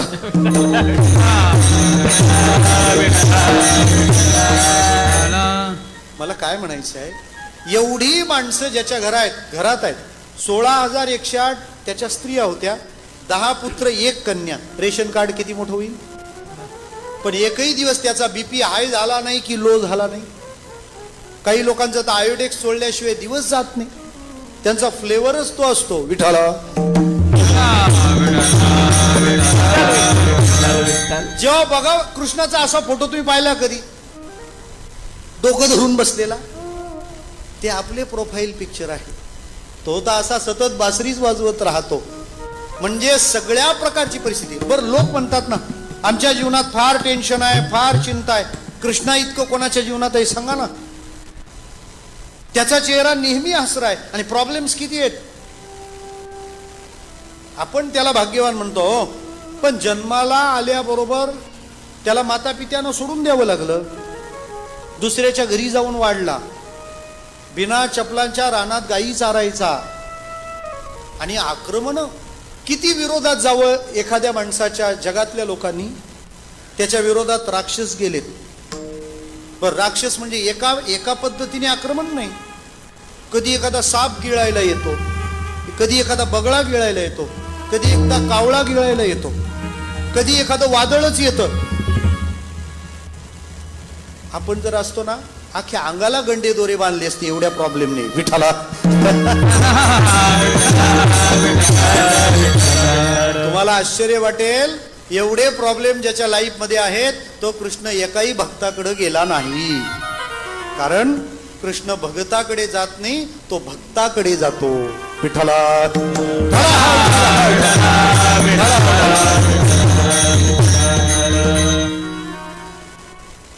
किती टेन्शन असेल जीवनामध्ये. बरं, सुरुवात कधी? जन्माला यायच्या आधी मरायची सुपारी दिली गेली, त्याला मारून टाका. बरं, राक्षस विरोधात नवल नाही, देव सुद्धा विरोधात आहे की नाही नवल? तो तर देवांसाठी आला होता ना. म्हणजे ज्याच्यासाठी काम करायचं तो पण त्रास देतो. देवानी सांगितलं होतं तू अवतार घे आणि आम्हाला सोडव. याने पूजा करायला घेतली, इंद्र पाऊस पाडायला. म्हणजे हे असं झालं, कथा होऊ नये म्हणून कीर्तनकारांनी सेटिंग लावावी. विठ्ठला तुमच्या कामासाठी तो आलाय ना, तुम्ही कुठं मध्येच पाऊस पडता त्याच्यावर. हा, काही भागात असं होतं ना, आमच्या गावात कीर्तन चालू आहे, हेच पोलिसांना बातम्या देत आहे, हे इंद्र आहेत इंद्र. विठ्ठला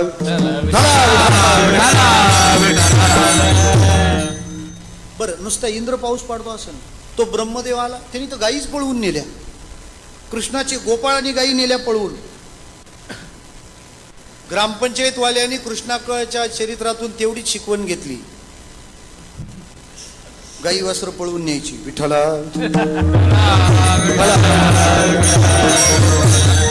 त्यामुळे सरपंचाची निवड होईपर्यंत ब्रह्मदेव काय करतील त्याचा भरोसा नसतो. ब्रह्मदेव विरोधात. इतकंच नाही, वरुण देव तो सुद्धा विरोधात. त्यांनी काय करावं महाराज, नंदबाबालाच पळवून नेलं होतं. म्हणजे राक्षस विरोधात, दानव विरोधात, देव विरोधात. मानव भांडणारे सगळे घरीच होते. जीवावर उठलेला कंस तर कृष्णाचा मामाच होता ना. स्तनामध्ये दुधाच्या जोडीला विष भरून पाजायला आलेली पुतना मावशीच होती ना. मग हे सगळे विरोधात असताना कृष्ण त्या सगळ्यावर मात करतो आणि प्रत्येक निर्णयात यशस्वी होतो. जरा सोपं बोलू का, कृष्ण योग्य निर्णय घेत नव्हता. कृष्ण घेतलेले निर्णय योग्य कसे ते पटवून देत होता. विठ्ठला.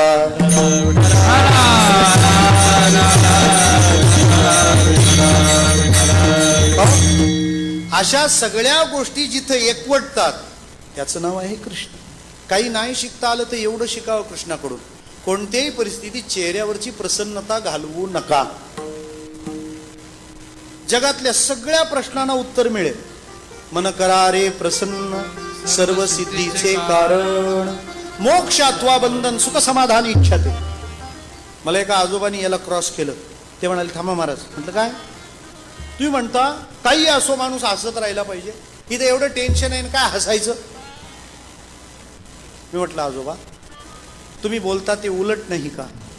काय तुम्ही म्हणता टेन्शन आहे तर चेहरा कसा काय हसरा ठेवायचा. मी त्यांना म्हटलं मी सिन्नरला गेलो होतो, तिथल्या लोकांनी सांगितलं झाडं लावा. ते म्हणाले महाराज इथं प्यायलाच पाणी नाही तर झाडं काय लावायची. मी म्हटलं आजोबा हे उलट आहे. प्यायला पाणी नाही तर झाडं कशी लावायची हे खरं, का झाडं लावली नाही म्हणून आता प्यायला पाणी नाही हे खरं. काय वाटतं तुम्हाला. प्यायलाच पाणी नाही तर झाडं काय लावायची हे खरं नाही आहे. तुम्ही योग्य वेळी झाडं लावली नाही म्हणून आता प्यायला पाणी नाही. तसं चेहरा प्रसन्न नाही कारण काय सांगतात लोक, टेन्शन आहे म्हणून. साफ चूक आहे. तुमचा चेहरा प्रसन्न नाही म्हणूनच टेन्शन आहे. विठ्ठला.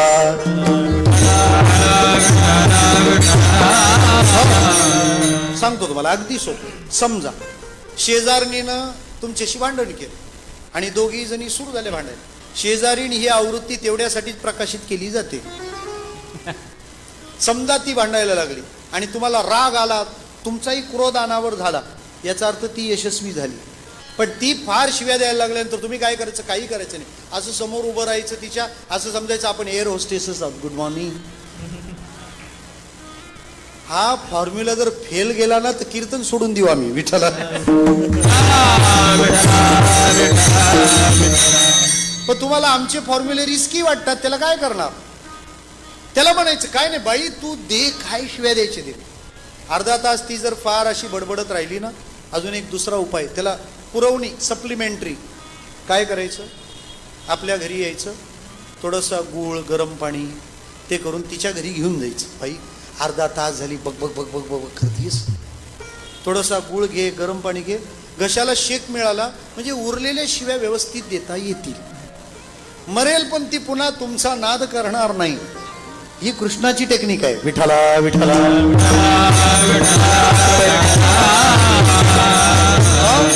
त्याच्यामुळे यातलं सूत्र गमक वर्म काय आहे ना, कृष्ण प्रसन्न आहे. हो कृष्ण प्रसन्न आहे. तो प्रसन्न राहतो असं नाही, तो सगळ्यांना प्रसन्न ठेवतो. आपण असतो का प्रसन्न. आपल्या फक्त पत्रिकेत लिहिले असतं श्री गजानन प्रसन्न, कोणीच प्रसन्न नसतं तिथं, सगळे विषण्ण. अरे लिहिता होणार कधी, होणार कधी. कृष्ण आम्हाला कोणत्याही स्थितीत प्रसन्न मुद्रेने दिसतो. हे नवल आहे. सावळी स्वयंभू मूर्ती हरीची. लक्षात घ्या, एक तर भगवान स्वरूपाने येतो किंवा मूर्तीने येतो. ज्ञानोबारींनी शब्द मूर्ती या अर्थाने वापरला. आपल्याकडे कृष्ण त्या स्वरूपाने आलाय. का पाहिजे हे स्वरूप. बेल्याला एक समर्थ पॉलिटेक्निक आहे. आम्ही गेलो होतो तिथे व्याख्यानाला. व्याख्यान झाल्यावर आता प्रश्न विचारायला दिली मुभा. मी आपला उभा. त्यातल्या एकाने विचारलं, महाराज देव जर सर्वत्र आहे तर मंदिर बांधा आणि तिथं मूर्ती आणून बसवा, काय गरज आहे? म्हटलं पॉलिटेक्निक वाल्यांची चांगली टेक्निक आहे. देव जर सर्वत्र आहे तर मग मूर्ती का बसवायची, मंदिर का बांधायचं? मी त्याला म्हटलं, बा देव सर्वत्रच आहे, सगळ्यांमध्ये आहे, पण सर्वत्र आहे तो किती सुंदर आहे हे बघण्याची जागा म्हणजे मंदिर आणि मूर्ती आहे. विठ्ठला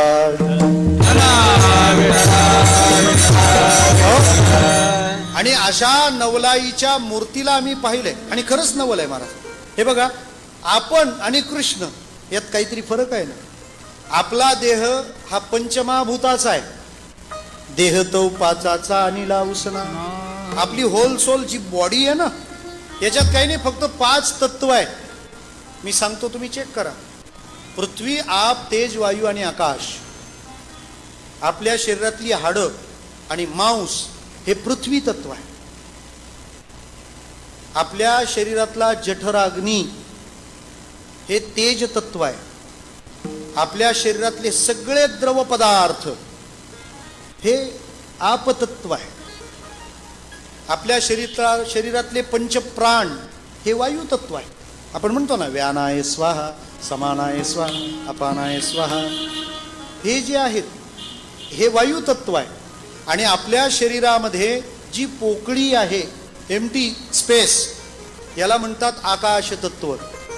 जेव्हा आपण मरतो, देह पडतो, तेव्हा हे 5 घटक 5मध्ये मिसळून जातात. पण ज्या कृष्णाला पाहिलं त्याचं शरीर हे दिव्य शरीर आहे. संत त्याच्याशी भांडलेत. कानोबा, कानोबा तुझे घोंगडी चांगली, फार सुंदर अभंग आहे. कानोबा तुझे घोंगडी चांगली, कानोबा तुझी घोंगडी चांगली, कानोबा तुझी घोंगडी चांगली. आमास का दिली वांगुली रे, आमास का दिली वांगुली रे, कानोबा तुझी घोंगडी चांगली, कानोबा तुझी घोंगडी चांगली.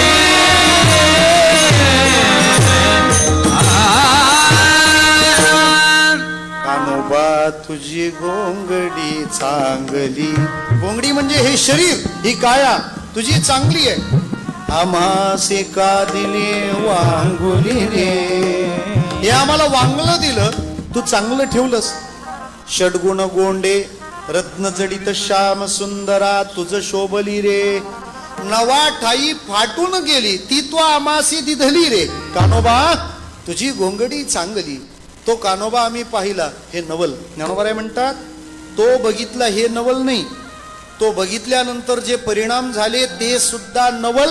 दुसरं चरण, मन हे निवाले समाधान झाले, मन हे निवाले समाधान झाले, मन हे निवाले समाधान झाले, मन हे निवाले समाधान झाले, मनने वाले समाधान झाले, मनने वाले समाधान झाले, मनने वाले समाधान झाले, मनने वाले समाधान झाले. कृष्ण रूपी बिंबरे मनमादे, कृष्ण रूपी बोधले मनमादे, कृष्ण रूपी बोधले मनमा, कृष्ण रूपी बोधले मनमादे, कृष्ण रूपी बोधले मनमादे, कृष्ण रूपी बोधले मनमादे, मनने वाले समाधान झाले, मनने वाले समाधान झाले.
मन निवाले समाधान झाले. हे नवल घडलं.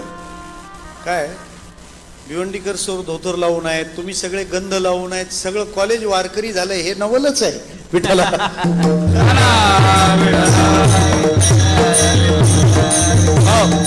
कारण तो जेव्हा जिथं जातो ना तिथं सगळ्याचा ताबा तो घेतो, हे विसरू नये. सगळ्याचा ताबा तो घेतो. मन निवाले, निवाले म्हणजे निवले असा अर्थ करावा. शांत झालं, शीतल झालं, तापलं होतं. वेगवेगळ्या अपेक्षा मनाला अधिक अस्थिर करत असतात. पण भगवान श्रीकृष्ण परमात्म्याला मी बघितलं, सगळ्या इच्छा थांबून गेल्या. का? त्याच्या दर्शनाने परमसुखाची प्राप्ती होते. अल्पसुख मागे सुटून जातात. हो, सगळीच्या सगळी इंद्रिये शांत होऊन जातात. नाही धावा घेत मन इंद्रियांचे समाधान. शब्द, स्पर्श, रूप, रस आणि गंध हे मार्ग आहेत ना सुखी होण्याचे. मन या 5 वाटांनी सुख शोधत असतं. मन कानात येतं तेव्हा त्याला चांगलं ऐकायचं असतं. मन जेव्हा त्वचेत येतं तेव्हा त्याला सुखद स्पर्श हवा असतो. ते जिभेजवळ येतं तेव्हा त्याला स्वादिष्ट काहीतरी खायचं असतं. जेव्हा ते घ्राणात म्हणजे नाकात येतं तेव्हा त्याला कसला तरी सुगंध घ्यायचा असतो. जेव्हा डोळ्यात येतो तेव्हा सुंदर पाहायचं असतं. पण कृष्ण दिसल्याने या 5 गोष्टी थांबून गेल्या. का? तो आला म्हणजे त्याच्या हातात बासरी आहे. बासरी म्हणजे गोडवा. गोडवा म्हणजे आधी गोड व्हा विठ्ठला.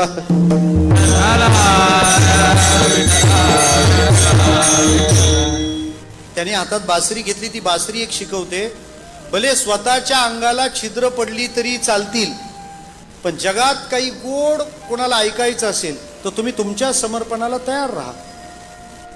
आणि कृष्ण असं सांगतो, मी प्राण फुंकून जे करतो ते जगाला आनंद देतं. बासरीत प्राण फुंकावे लागतात तेव्हा ती सर्वदूर आपल्या नादाचं विश्व उभं करते ना. आणि बासरीचे स्वर असे होते महाराज, त्याचे 2 क्रॉस इफेक्ट आहेत. जे धावत होते ते शांत होतात आणि जे शांत होते ते धावू लागतात. म्हणजे जे शांत होते ना ते धावायला लागले. त्या गवळणी आपापल्या घरी बसल्या होत्या ना, जशी बासरी ऐकली सगळे पळायला लागल्या आणि गेल्या धावत कृष्णाकडे. बरं, जी यमुना वाहत होती ती वेणूचा स्वर ऐकलं, ते पाणी जागच थांबलं. विठ्ठला विठ्ठला म्हणजे शब्द त्याच्यासारखा नाही. स्पर्श. मुक्तकेशी नावाची एक दासी होती. तिला सगळे वारकरी सांगायचे, चल पंढरपूरला एकदा विठोबा बघ. मुठीतल्या खारका, बेटातली द्वारका, विठोबा सारखा देव नाही, चल. ती म्हणते नको, दगडाचा आहे असं म्हणतात. आता विठोबा दगडाचा कसं काय असेल? हे दगडाचं मत असेल. विठ्ठला. तिला नेली कशी बशी तिथे. नेल्यानंतर ती म्हणते थांब, याच्या पायावर मी माझं कपाळ टेकवेन.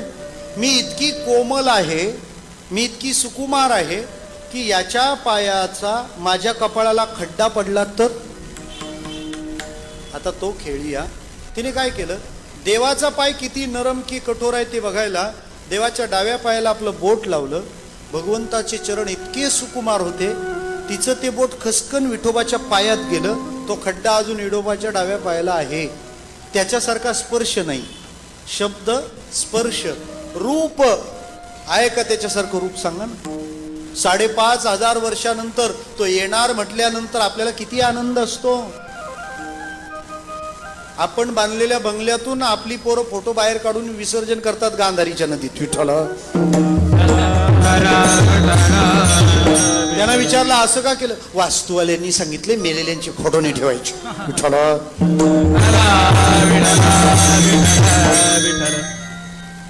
कसा आहे तो? पाहतच राहा. पाहिलिया वेद लावी, पैसे जीवी जडवली. त्या एका मोगलाची बायको होती, ताज बीबी तिचं नाव. ती चालली होती मक्केला. जात असताना मध्ये वृंदावन लागलं. त्या पालखीवाल्यांना विचारलं, ये कैसा नाद हम सुन रहे, या कैसा नाद गुंज रहा है, बताओ. बोले ये वृंदावन है. बोले ऐसा, हाँ कौन है. बोले या उनका छोटा खुदा रहता है. खरं तर त्यांना तिला तिकडे न्यायची नव्हती, पण यांनी वर्णन केल्यावर ती म्हणाली चलो काफिरों का छोटा खुदा भी देखते है. ती गेली भगवंताला पाहायला वृंदावनात.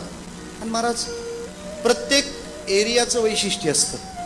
जसे पंढरपुरात घाट आहेत, कुंभार घाट, उद्धव घाट, विप्रदत्त घाट, महाद्वार घाट, तशा वृंदावनातल्या गल्ल्या आहेत. गली गली धूम मचायो रे, तशा त्या गल्ल्या आणि इतक्या रसिक गल्ल्या आहेत महाराज. बरं, वृंदावन म्हणजे रसिक लोकांचाच कार्यक्रम. जिथे जाल तिथे असे माखन मिश्रीचे भोग लावलेले असतात. आणि संध्याकाळी इतकं रम्य असतं वृंदावन. जन्माला आलेल्या माणसाने पंढरपूरची वारी केली पाहिजे आणि वृंदावनची फेरी केली पाहिजे. विठ्ठला विठ्ठला.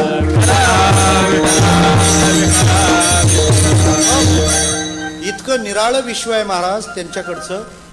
आम्ही अनुभव घेतला तिथल्या लोकांचा. बरं का भिवंडीकर सर, ते लोक अजून ह्या जमान्यात आलेच नाहीत. ते अजून कृष्णाच्याच काळात आहेत. आम्ही त्या नंदगावला गेलो, तिथं अंगणामध्ये असं मडक्यात लोणी ठेवलं होतं. मी त्या माऊलीला विचारलं, ओ मैया जी ये मक्खन क्यों रखा है यहाँ. तिने सांगितलं हे नंदगांव है महाराज जी, यहाँ कन्हैया खेलने के लिए आते हैं और बच्चे जब खेल कूद करते हैं ना तो फिर भूख लगती है. और यहाँ से वृंदावन तो बहुत किलोमीटर दूर है, तो भूख लगने के बाद वो वृंदावन कब जाएंगे और कब खाएंगे. बोले फिर इसलिए हम लोगों ने यहाँ ही उसकी खान पान की गोष्ठी की व्यवस्था की है. मैं तिला विचारलं, फिर ये रखा है कान्हा के लिए हो तो ठीक है, लेकिन ये खुला क्यों छोड़ा है. उसको ढक के तो रखते. मक्खन है लेकिन ढक्कन किधर है. मुझे पता है वो कान्हा है और ये खाना है, लेकिन ढक के रखते तो. बोले महाराज बात ऐसी है, बच्चे जब बहुत खेलते हैं ना तो भूख भी उन्हें बहुत लगती है, और जब बहुत भूख लगती है ना तो फिर क्या खाएं कैसे खाएं, इंतजार की घड़ी सही नहीं जाती. हम तब तक रुक नहीं सकते. तो जैसे आएगा ढक्कन रखा होगा ना तो ढक्कन निकालने में देरी वो कान्हा को बहुत परेशान करेंगे. खुला ही रख दिया, आया खाया की गया. 5,500 वर्षानंतर आज ती लोक त्याच भाव विश्वात आहेत. ती कृष्णाला बघत बसली.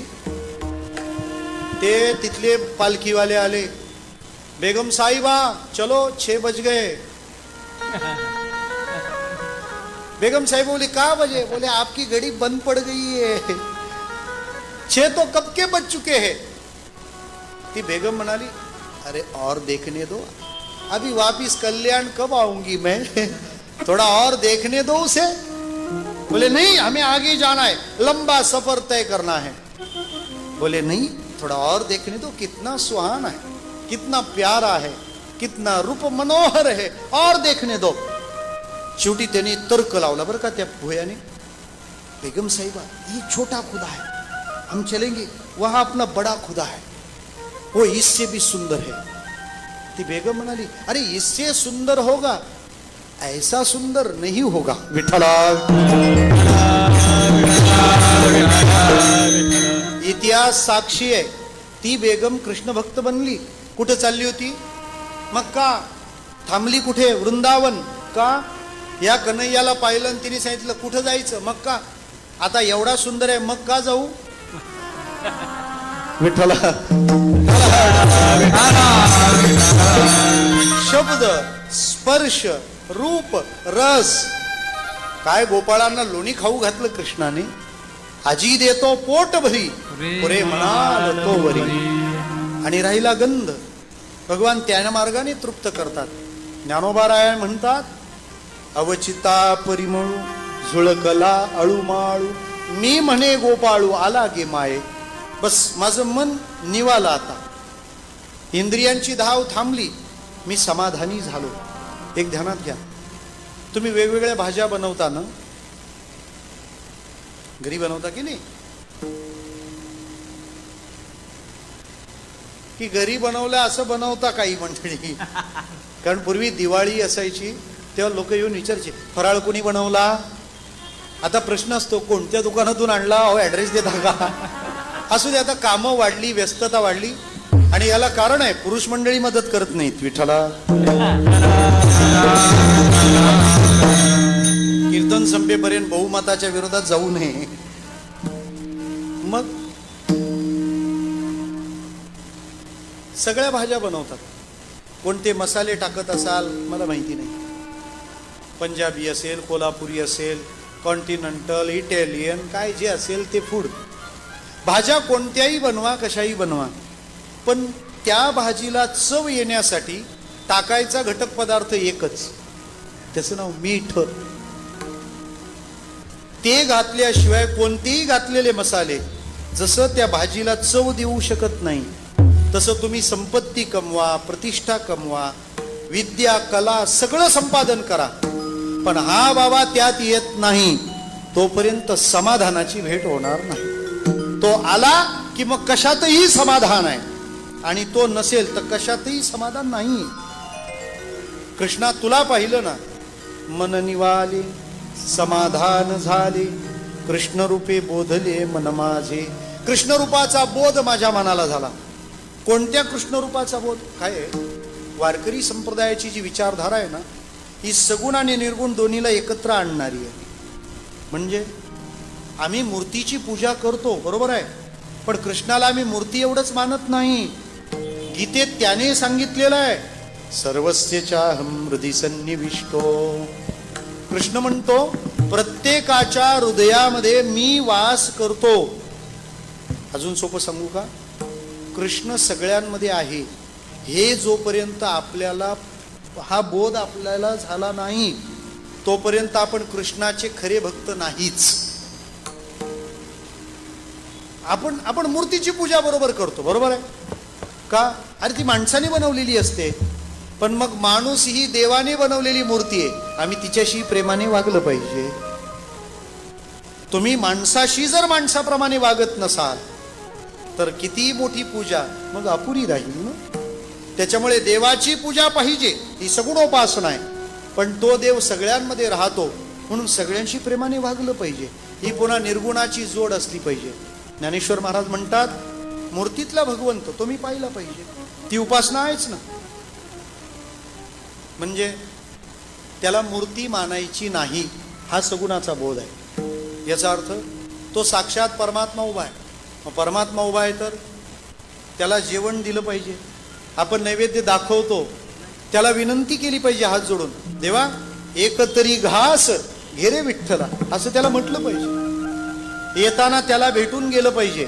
तुमचं ते असतं ना एंट्री पॉइंट, काय म्हणता, बायोमेट्रिक, तसे स्पिरिच्युअल विठ्ठला येताना त्याची भेट घ्यावी आणि सांगावं कृष्णा आलो बरं. जाताना त्याला सांगावं कृष्णा आता चाललो बरं. म्हणजे तुम्हाला रोज इथं आणण्याची आणि रोज घरी सुखरूप पोचवण्याची जबाबदारी योगक्षेमम वहाम्यम. आणि हा भावनिक मुद्दा नाही, हा प्रयोग आहे, करून पहा. तुम्ही 6 महिने नियम करा. मी येताना कृष्णाला भेटेन, कृष्णा मी आले. जाताना त्याला सांगायचं कृष्णा मी चालले. हा नियम 6 महिने तुम्ही करा. 6 महिन्यानंतर पुढे हा नियम तुमच्यासाठी कृष्ण करील. विठ्ठला विठ्ठला. हे फेक नाही आहे, हे त्याचं बॉन्डिंग आहे. हे यथा माम प्रपद्यन्ते तांस्तथैव भजाम्यहम्.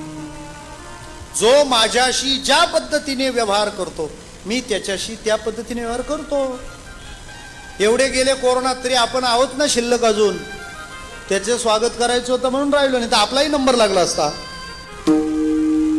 म्हणजे आम्ही त्याच्याकडे मूर्ती म्हणून पाहायचं नाही, तो साक्षात परमात्मा आहे हे आम्ही मानलं पाहिजे. एक ती मूर्ती नाही, तो भगवंत आहे. आणि दुसरी गोष्ट, तो फक्त मूर्तीतच नाही, तो सर्वांच्या हृदयात आहे असा बोध मला झाला. त्या बोधाचा विस्तार अभंगाच्या शेवटच्या चरणात बाप रखुमदेवीवर सावळा सर्वा घटी बाप रखुमदेवीवर सावळा सर्वा घटी परकुमादेवी वरो सावळा सर्वगटी परकुमादेवी वरो सावळा सर्वगटी चित्त चैतन्य मिटे घातलिये वो चित्त चैतन्य मिटे घातलिये वो चित्त चैतन्य मिटे घातलिये वो मन निवारे समाधान झाले मन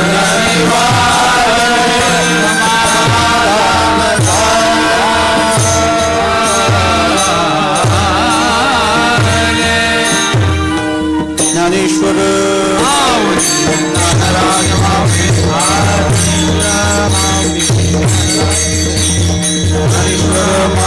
माईक माईक महाराज ज्ञानेश्वर माऊली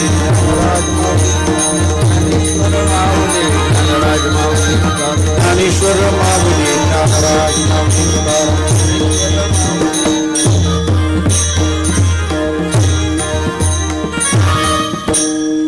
कृष्ण म्हणजे काय माहितीये का? जिथे आहे तिथे सगळा आनंद, त्याच्या आगमनाने आपण सर्व आनंद घ्यायचा आहे. त्यामुळे आज हे विद्यालय नाही आहे, हे ब्रजमंडळ आहे, हे आता गोकुळ आहे आणि त्या गोकुळाचा आनंद आपल्याला सर्वांना घेता आला पाहिजे. त्या सर्वांनी आपण मनसोक्त, आता आपण कल्याणात नाही आहोत, आता आपलं ज्याच्याने कल्याण होईल तिथं आपण आहोत अशी धारणा करावी आणि भगवंताच्या आगमनाचा जो परमानंद आहे तो परमानंद आपण सर्वांनी अनुभवायचा. नंद घर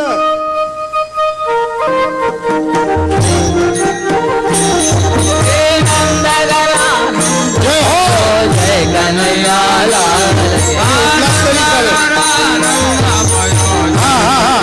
सब गाओ नाचो झूमो भगवान आए हैं. आनंद करा आनंद भयो जय कन्हैया लाल जय हो आनंद करा आनंद भयो जय कन्हैया लाल गरानंद भयो जय कन्हैया. माईक करो. नंद घरा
रंग उधळू चला आला आला